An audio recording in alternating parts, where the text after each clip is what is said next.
What is the most important way for creators to make money? You guessed it, brand deals. But you want to know a secret? There are actually 8 to 12 revenue streams that every creator should master. But the first two are AdSense and brand deals, because those will be the foundation of your YouTube business. So in today's video, which is part 3 of my 6-part roadmap showing creators how to legally protect themselves and make money, I'm breaking down everything you need to know on how to land brand deals without getting screwed. In today's video, we will cover 4 sections.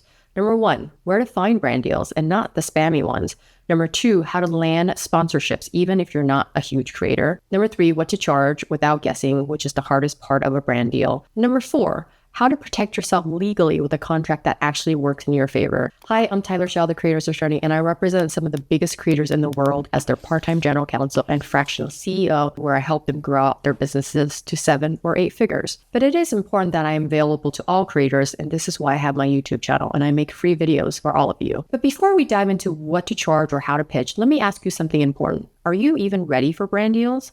Not every creator is, and that's okay. If you're just starting out, focus on one thing: create consistently, build trust, grow your audience. That's what makes brands pay attention. Brands typically want creators with at least 10,000 views per video, not on your biggest viral hits, but on your last 5 to 10 videos. Haven't posted anything in 3 months? Don't even think about pitching. A cold channel is a red flag. Brands also look at consistent engagement. That means not just likes, but real comments, real interactions. They want to see that your audience is actually paying attention and that they take action from your endorsements or your sponsorships. One of the easiest ways to boost this, use a call to action in your videos. Ask your audience a question or tell them a comment, a specific word, something simple that gets them involved. For instance, if you guys want a checklist of this video in a PDF, write checklist in the comments below and make sure to write your email, and I will have my team send you the checklist based off of all the information in this video. Now, I get this question all the time. How many subscribers do I actually need before brands take me seriously? It's actually less than you think. Let me give you a real life example. One of my clients landed a deal with NVIDIA, and he had around 35,000 subscribers. Not 350, not 3.5 million, 35,000. But here's the thing. He wasn't just a YouTuber. He's an AI machine learning researcher, which means he creates content around artificial intelligence and machine learning, aka the exact stuff NVIDIA builds hardware around. So when a brand like NVIDIA saw his channel, they weren't just looking at his sub count, they saw alignment. His audience was exactly who they wanted to reach. You don't need massive numbers to get paid. If you're in a high value niche like finance, tech, or health, brands will pay a premium to access that audience. I always say health and wealth, those are the 2 things people care about. They care about investing, saving money, living longer. Number 1, where to find brand deals. So there are 2 ways to land a brand deal. There's inbound, where the brand emails you first, and then there's outbound, where you pitch the brands directly. Now, inbound sounds easier, right? But it's not always better, because half the time your inbox is full of, "Hi, dear creators," spam. And even if a real brand reaches out, they're often fishing for a discount or wanting a video for a free product. Here's the truth. The best deals usually happen when you pitch first. Why? Because you're in control. You get to 1, choose who aligns with your content. 2, set your rate. 3, send a professional pitch instead of reacting last minute. So do you want a starting point? Look at what brands are sponsoring other creators in your niche, your competitors. Or if they're working with creators like you, they'll be open to hearing from you too. Just track who's spending money in your space and show them why your audience is the perfect fit. And speaking of your audience, make sure that you use your audience to land brand deals. How do you do this? Here's a trick that most creators miss. And when I tell my clients this tip, they implement it and have so much success. So literally go to your community post and ask them, what products do you love?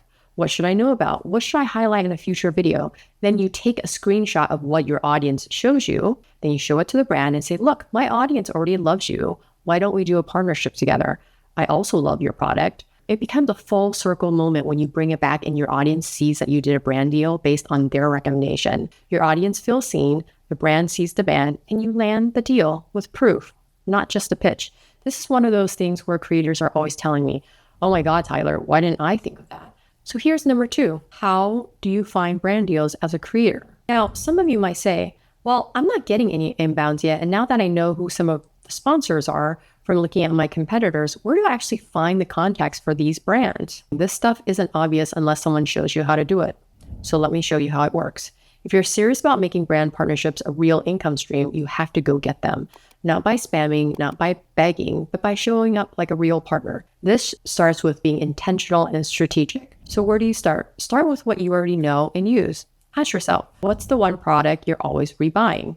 What's something that you cannot live without? What tool or app do you recommend to your friends or your audience without even thinking about it? For me, I love Epidemic Sound and Opus Clip and Kajabi for creators because I use them myself and I think creators could really benefit from them. Think about what's already in your filming setup, your fridge, or your daily scroll. What brand would you low-key freak out in a good way if they hit your inbox? So who do you pitch to and how do you actually find them? Even the smartest pitch falls flat if it lands in the wrong inbox. So before you send anything, ask, who actually handles brand partnerships for this specific brand? Here's how to figure it out based on company size. For a small brand, maybe a startup with maybe under 20 employees, pitch to the founder directly or the director of marketing. These folks are wearing 5 hats, so keep your pitch clear, respectful, and helpful. Make your message feel like a shortcut, not more work. Where else can you find them? Check out the brand's About page. Check out their Instagram. I've actually reached out on Instagram directly and have had a lot of success, especially if you tell them why you love them and why your audience might love them. For mid-sized brands, this is a company with 20 to 100 employees. Search for people with titles like influencer marketing manager, partnerships manager, content marketing lead, digital marketing manager. These are your people. They're literally paid to find creators like you. They just haven't seen your name yet. So this is where to look. You do a LinkedIn search for the brand name plus the word marketing. Go to their company page and click on people. You should find somebody with the word marketing or partnership in their title. Now, for large brands, this is 100 plus employees or public companies. Don't start with the brand themselves. It's likely outsourced. Most big brands hire agencies or PR firms to manage creator deals. So either build your platform so they come to you, or find the agency that's running the brand's influencer marketing campaigns and pitch them directly. So this is how you spot it. Check out who tagged the brand in their last influencer post. That's usually the person that they worked with on the campaign.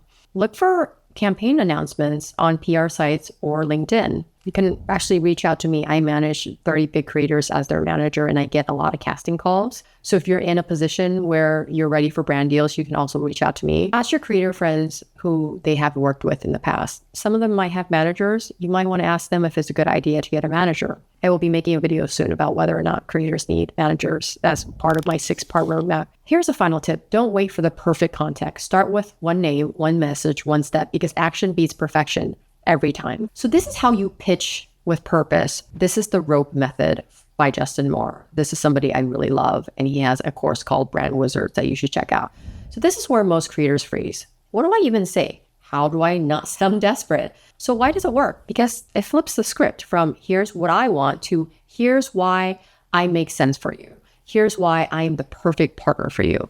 It mirrors how brands actually think. So your pitch stops sounding like cold ass and starts feeling like a no-brainer, which translates to it helps you sound professional without selling out. It shows that you did your research without over-explaining. And it makes most brands say, wait, why aren't we already working with this creator? So ROPE stands for relevant, organic, proof, and easy. So R is for relevant, which means show them you did your homework.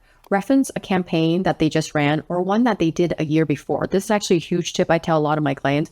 Go look at what they did a year before because most brands are doing brand deals probably 2 quarters ahead of time. Talk about something they just launched or that they're proud of. Say, I saw your collaboration with so-and-so creator for your spring line and loved how it's centered around sustainability. I'd be excited to help build momentum for your next drop or your next launch. Prove you're not just blasting the same pitch to 50 brands. Also shows that you understand what matters to them, and that's rare. And for organic, show them you're already a fan. If you mention them in a video, TikTok, or story before getting paid, link it and show them. I actually mentioned your brand in my fall reset video last month. My audience really resonated with it. Thought it might be a natural fit to build on that. What do you think? Brands love when creators are already advocates.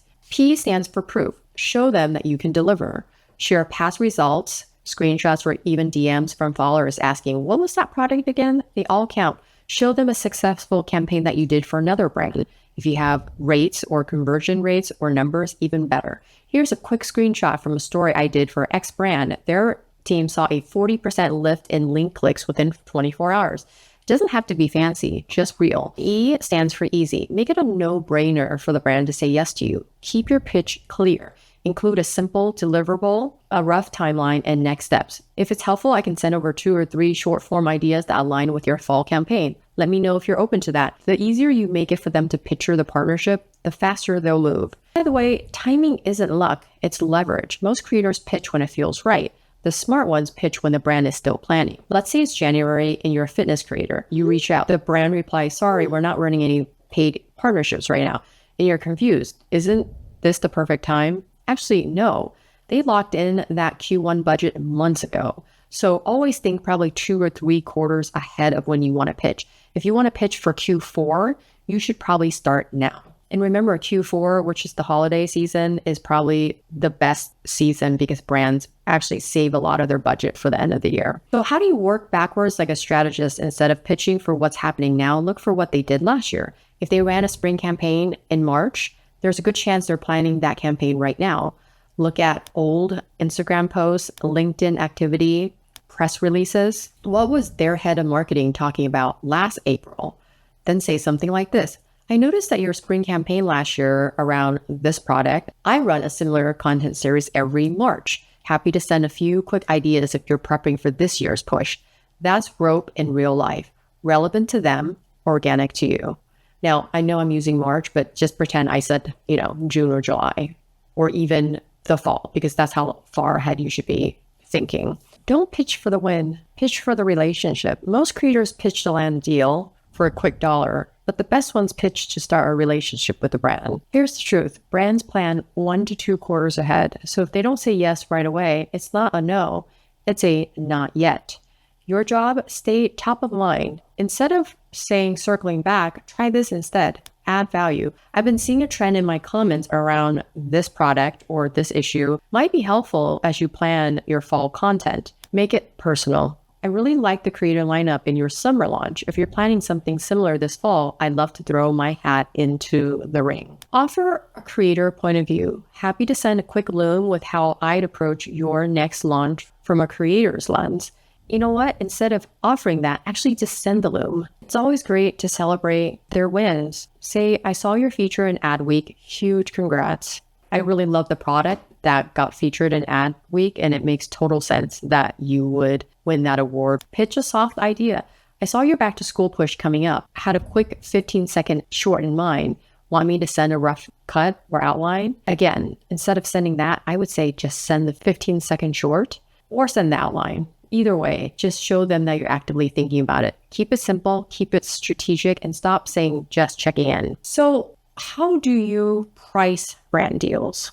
Let's talk numbers. Not because you don't know your worth, but because no one ever showed you how to price it with strategy.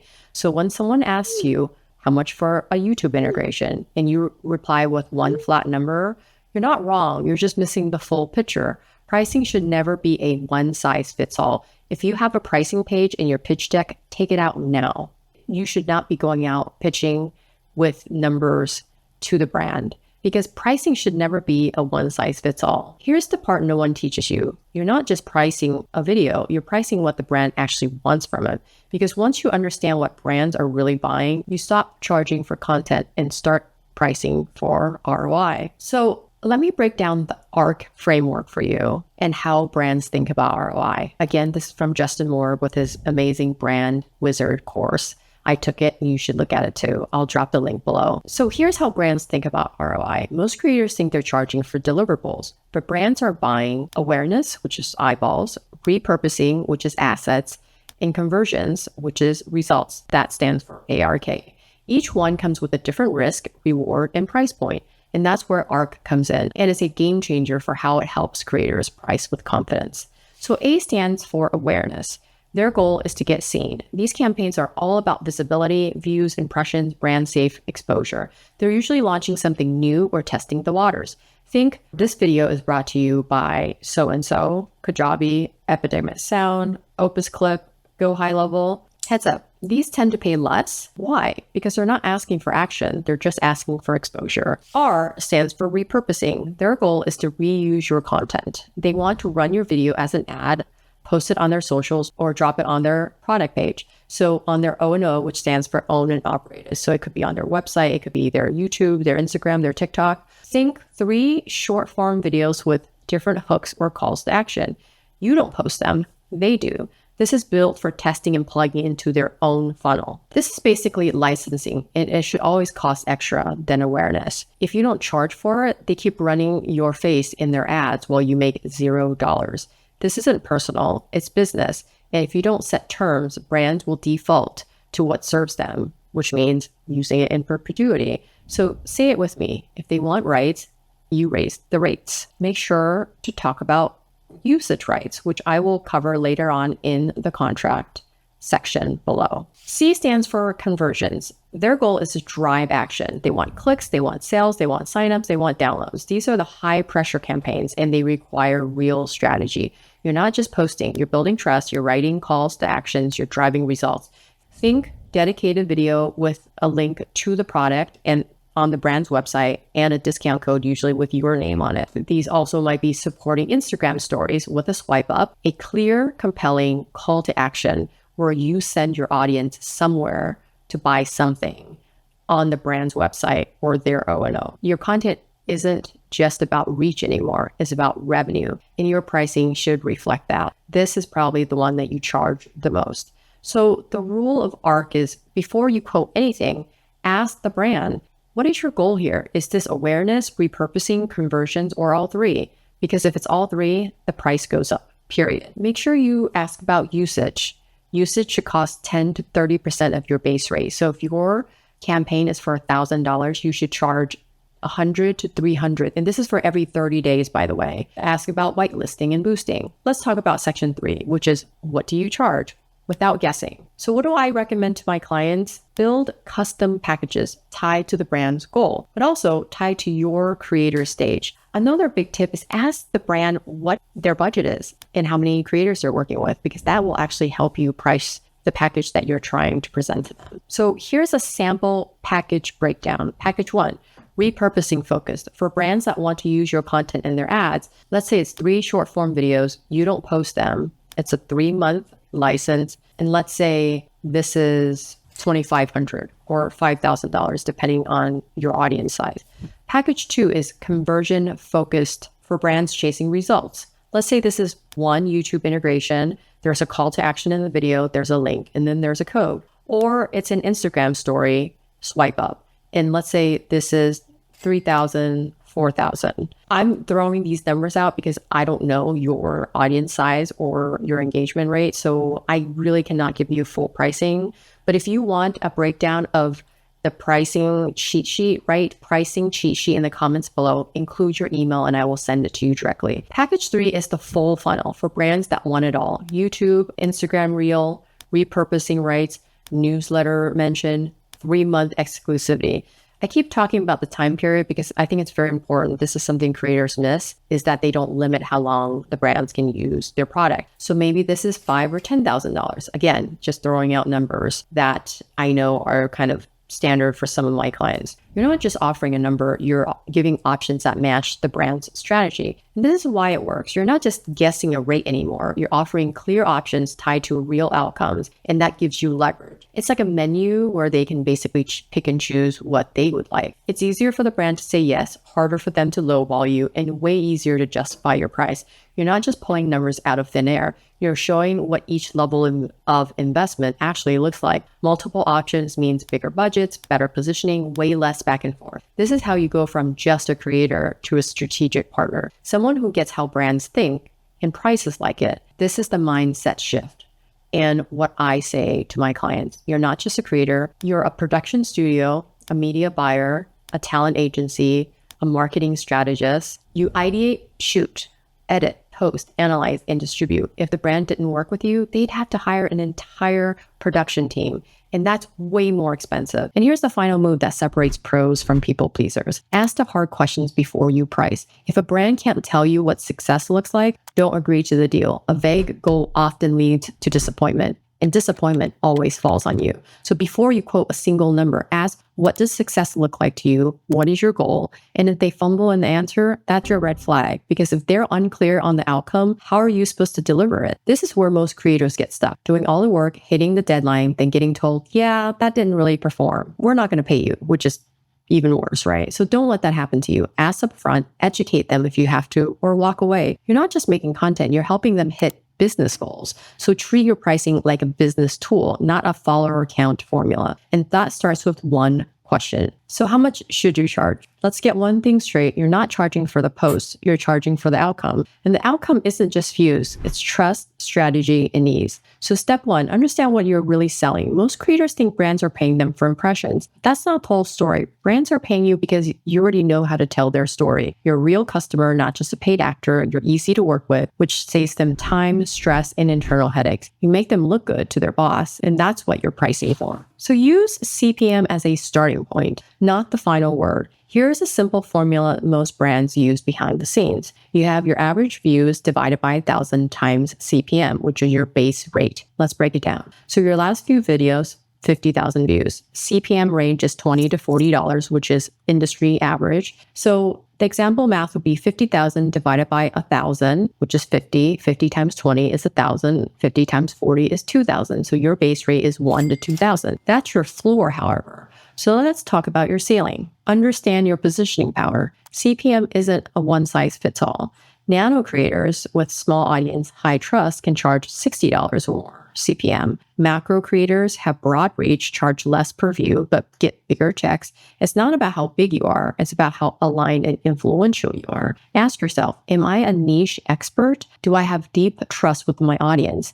Is my content easily repurposed by brands? Am I solving a content gap that they can't solve in-house? If yes, then charge more. Remember, you're not just a creator, you're a consultant. This is the piece that most creators miss. You're not just posting, you're diagnosing their weak spots, you're pitching content they can repurpose, you're reducing their need to hire an agency, you're bringing fresh ideas they haven't thought about. That's not worth $200 or a free gift. That's worth $2,000, $5,000, $10,000 per deal minimum. Stop charging creator rates when you're doing strategy level work. So ask yourself, what justifies charging more? This is where most creators leave money on the table. You can and should charge more when you serve a niche audience with buying power like finance, tech, or career content. You have a highly engaged community, people that comment, click, and convert. Your content is evergreen. Your videos stay relevant for months, if not years. You're consistent. Brands love a repeatable process. You're offering usage rights. They want to reuse your content. Charge more. You bundle long-term partnerships. Bundling deals means bigger checks. This is why some creators charge $5,000 to $25,000 for the same view count that others charge $800 for. It's about the predictability of the ROI, because at the end of the day, it's not about impressions. It's about impact. I know you guys love when I do case studies of my clients, so let's do one.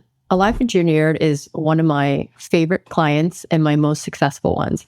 So let's break down a real example from Steve from Alive Engineered. He's landed brand deals worth $25,000, not because of his follower count, but because of how his content performs. That's why brands pay him more. He has a niche audience, engineers, tech folks, career-minded buyers, not just random views. He builds trust. His audience doesn't just watch. They click, they comment, they buy what he recommends. His videos are evergreen. One video can live forever. That's what brands are really paying for. Shelf life, not just views. He's consistent. He delivers every time. Brands know what to expect. So even if another creator gets the same views as Steve, they're not offering the same value. The bottom line, Steve doesn't pitch with a rate. He pitches with proof. He's not charging for eyeballs. He's charging for predictable results. And that's exactly how you should approach it too. Because at the end of the day, it's not about throwing numbers at the wall. It's about making it easy for brands to say yes. Most creators think pitching is just about showing off their numbers. But what brands really want? They want a shortcut. They've got internal approvals, budget limits, and timelines you'll never see. So the easier you make it for them to say yes, the more likely they will. The easiest way to get to yes is to do all the heavy lifting for them. This is a favorite quote of mine from Jay Klaus. If your pitch says, let's collab, you're giving them homework. If your pitch says, here's the plan, here's the timeline, here's how it will help you, that's a yes waiting to happen. And even with a pitch that's airtight, one thing can still ruin your deal. That's a scam. While you're learning how to charge what you're worth, there are people out here trying to scam creators left and right. So I thought it'd be helpful to share with you how you can spot a fake brand deal and avoid scams. If a brand deal feels too good to be true, then it probably is, because even big creators get duped. One of my clients, Cassandra Bankson, actually lost her Facebook page because she got scammed. Because look, scammers are getting smarter. They know how to make the emails look legit, logos, fake names, even fake contracts. But there are a few things I always look out for, and now you will too. Warning signs of fake sponsorships. The email comes from a generic Gmail or Yahoo address. If it's not a verified domain or just says partnerships123@gmail.com, pass. They offer a huge amount of money for little work. There's no negotiation, no brief. Just, hi, we'll pay you $10,000. That's not how real deals work. They ask you to download an attachment or click a sketchy link. Don't do it. That's how they get you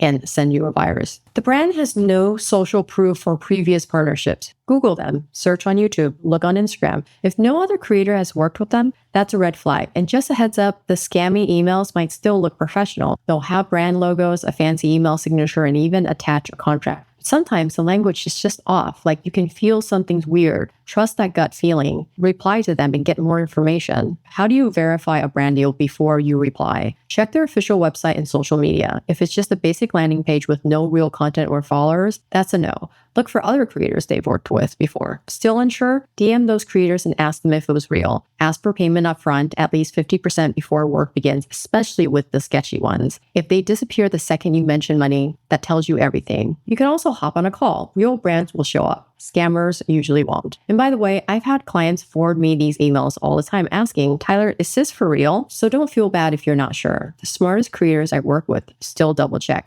That's literally why they keep me on retainer. And here's what I always tell them. Even if a brand deal looks legit, the real protection is in the contract. Because once you say yes, you're not just collaborating, you're entering a legal agreement. And if the contract's not solid, you're the one that's exposed. So let's talk about what actually needs to be in that brand deal contract before you sign anything. How do you protect yourself legally with a brand deal contract that actually works in your favor? Let me say this straight.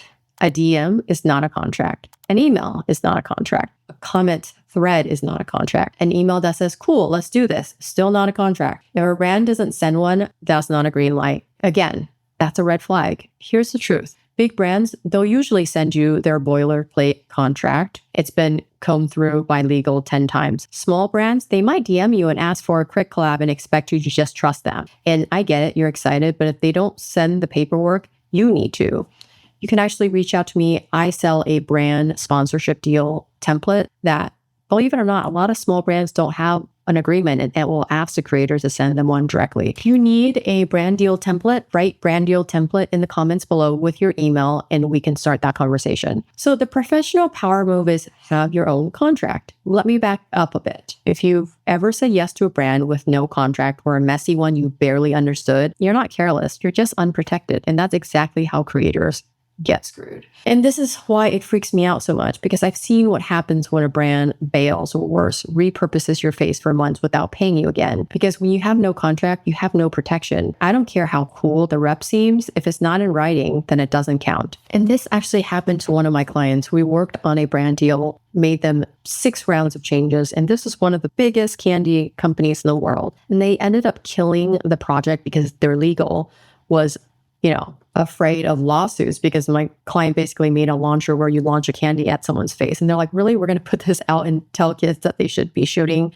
candy at each other's face. And so they killed that project. And that was where it taught me you need to have a kill fee provision in your contract. Here's what most creators get wrong. They wait until they get a real deal to worry about contracts. But the smart ones, they lock it in once and use it every time. That's the move.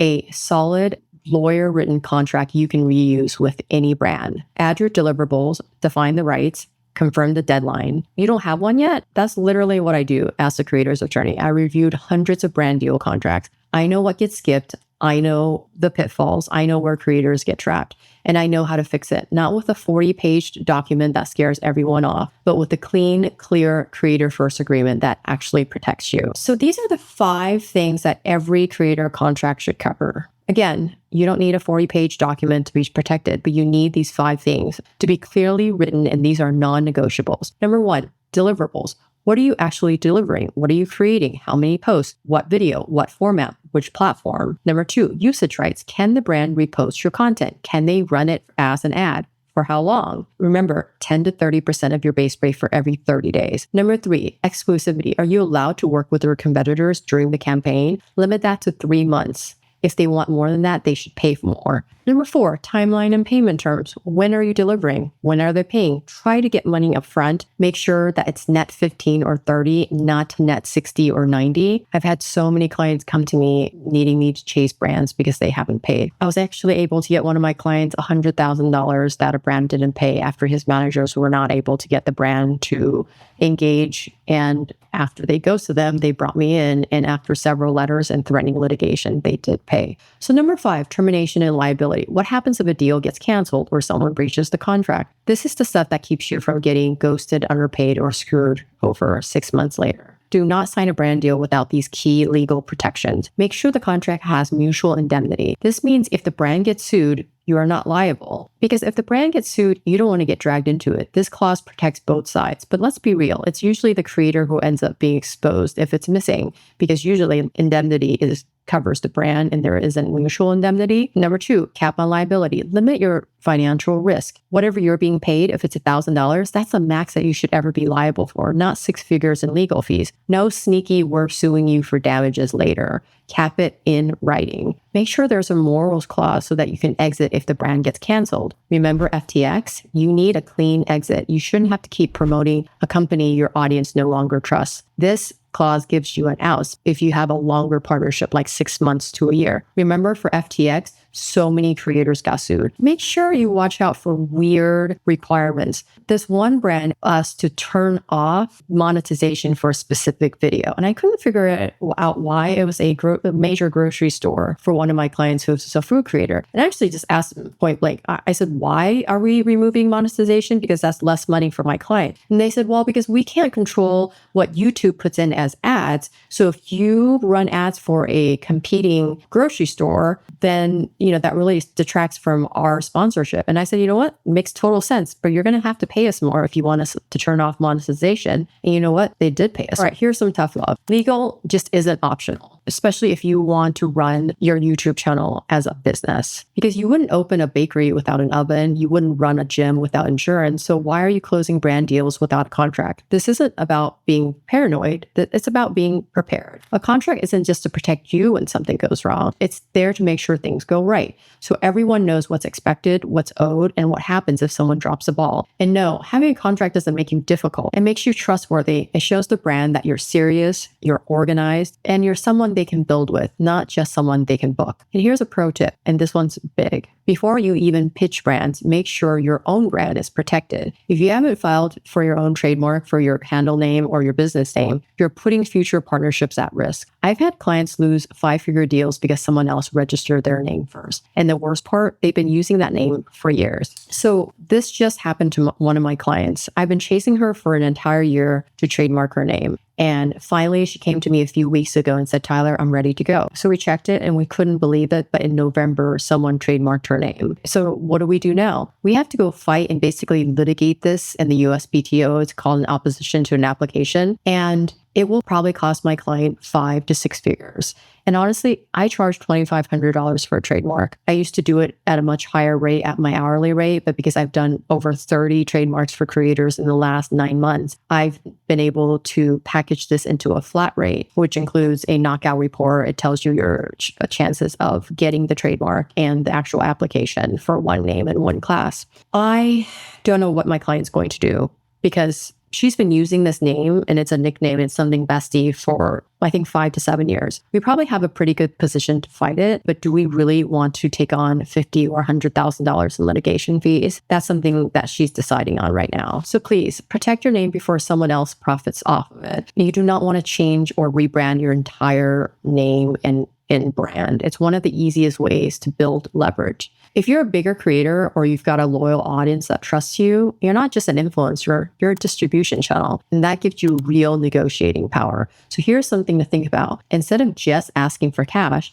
make sure you also ask for equity. This is what I do for a lot of my big creator clients. If you believe in the product, if your audience aligns with it and you love it, and you know you can move sales, why not take a piece of the upside and become part owner? Because let's be honest, $5,000 can disappear fast, but equity, that's ownership. That's long-term wealth. Remember Joe Rogan with carnivore snacks, Alex Earl with Poppy. Now that Pepsi Cola just bought Poppy for $2 billion, I'm sure Alex Earl had a really nice payday. Remember 50 Cent with vitamin water? water, it is speculated that he had $100 million payday when Coca-Cola bought vitamin water. So if you have strong brand influence, equity can pay off way more than a one-time sponsorship check. And here's the best part. Brands are starting to expect this. I represent brands and we are giving equity to creators, especially if you're the reason that people are discovering their product in the first place. You don't have to go full Shark Tank, but you do need to recognize your value, because if you're driving attention, you're driving revenue and you deserve a seat at the table. Look, I will agree that brand deals are one of the best ways to make money as a creator,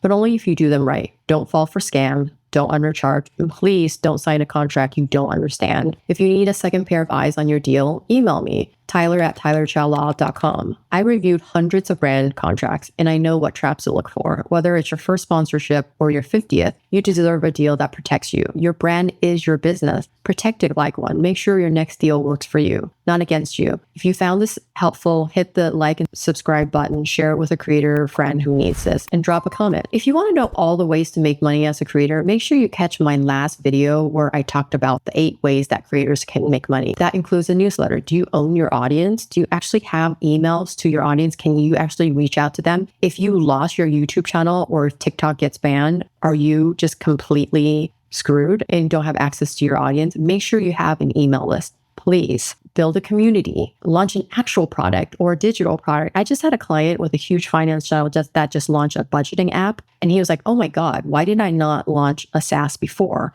Like, you do it once and you sell it to thousands and tens of thousands of people. He's getting like 1,000 signups a month right now. Launch a physical product. Make sure to catch that video if you want to know all the ways to make money beyond brand deals. And finally, I am launching my community in the next couple of weeks. If you want to be part of this community, make sure to sign up for my waitlist below. I currently have 1,000 people on the waitlist for my community, and I really have to limit this. So we're going to limit this by application only that I'm going to launch on Kajabi. Kajabi is a platform that really supports creators. I'm actually going to Cannes Lions with them as one of their brand heroes. And I'm really excited about building on Kajabi because I think they have a new community product that's really great. And their course product is super, super strong. And I know I want to build a course for creators on Kajabi. If you are interested in joining that community where I will have 1 to 2 lives a month where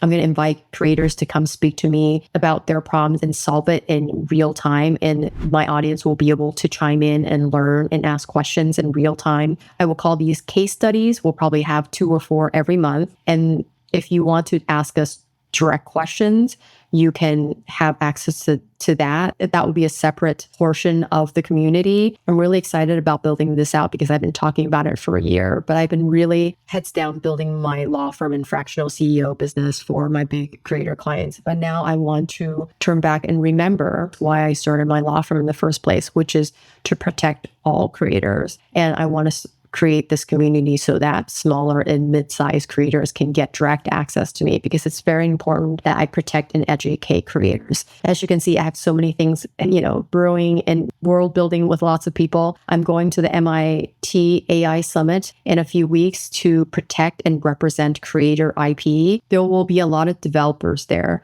like from Anthropic and OpenAI, who have the position that their machine learning is fair use. And I say no. When you use creators' content without their permission and without compensation, that is theft. It's not fair use. And I'm really excited to represent creators at MIT. I'm Tyler Chow, the creator's attorney. It is my life's mission to protect creators. I left a 20-year career in Hollywood working at companies like Disney, Skydance, and BuzzFeed to come protect creators. And I'm literally living my life stream right now. Remember, this is not legal advice. I am not your attorney. Just because I represent some creators doesn't mean I represent you. Please reach out to an attorney for formal legal advice. This is for educational purposes only. Okay, I'll see you guys next time.